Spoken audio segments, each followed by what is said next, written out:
mo akwa benen so edo Badwam TV health tips eso e wo Badwam said ya ka kire on nura ye hye ye nkomo na ase waist pain ana sisi yade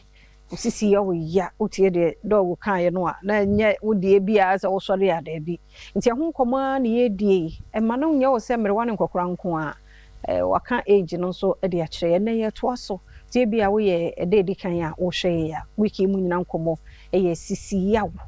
waist pains ho nkomo endpoint homeopathic clinic na daroma na ye de dwumadi bro Mr. Konani ni so sebeya ebeno me no so beso yasene bibia na yenya doctor 40 so ene won adi nkomo medin de afia amankwa tamaklo Dr. Dubuaten ewa ha organize yo mo akwa ba ye da se enu a ubo ni nyina to fa kire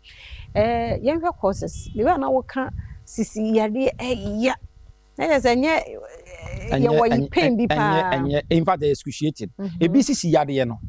obi wa ne sisi no enye ne yakeke wo obi de ne tutu nse kuru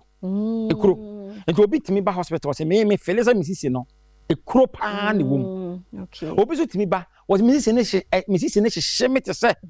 eja ana mako obi so timi ba was ne sisi ne de ewo no sa de empane enti obi kura bebre no adwetiri se bebre no omo fi se spiritual because de ne sisi no esika wo no otunan na aka wo no otunan na aka wo no ni nyina no eye sisi yade enoma said obia ne said sisi yade no eye nefa na ne courses no mefa ne mienu mefa de your medical side itimi de sisi yade ba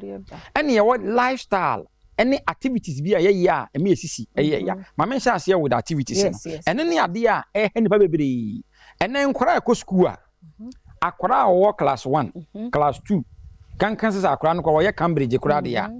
na books wa in fact books wa akora no ehye ne bag na aduane wom ne nsu obanum wom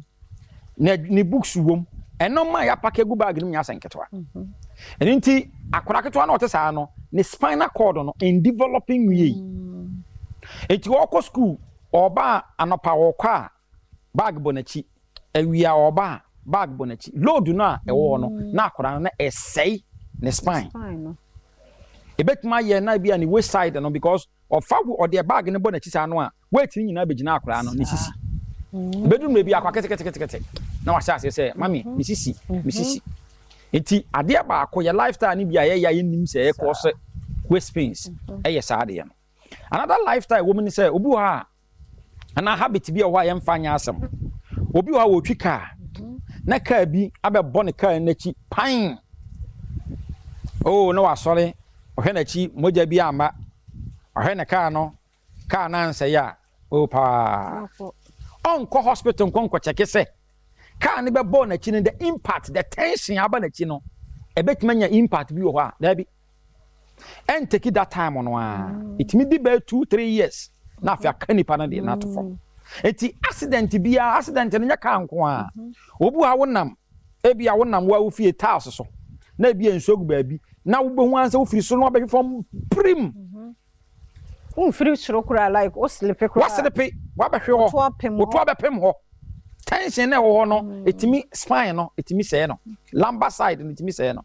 in the long run the one pen one samanka na bebre no ano ohwe na moja bia ma moja bia ba se da bi ehọ nya me akra so fa ointment no fa gitwi o ye okay wan cheke te bia na there is e bia na tension no ama gap bi abeda wo spine ni mu wan hunu sa de a long run no obo se ne no akofa sa ohawo no aba in fact sa de sitie no courses ne doso enti in fact watchna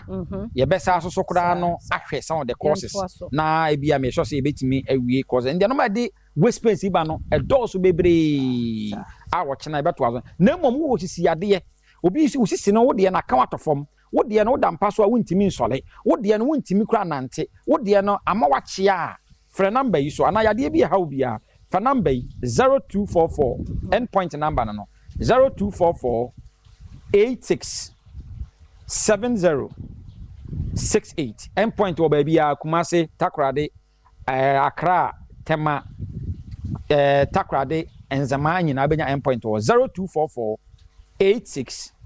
7068 yɛda tiefo ase yes yɛda Dr. Duboaten ase me sure so wani je nkomo no ho ɔkyerɛ Nyankopɔn yɛ adom aka yɛn ho 5 minutes yɛn kyekora na sie no awie endpoint homeopathic clinic adaroma ɛne yɛde bro nkwa ho den ɛwɔ hɔ a ɔkyena yɛbɛsɛ hyia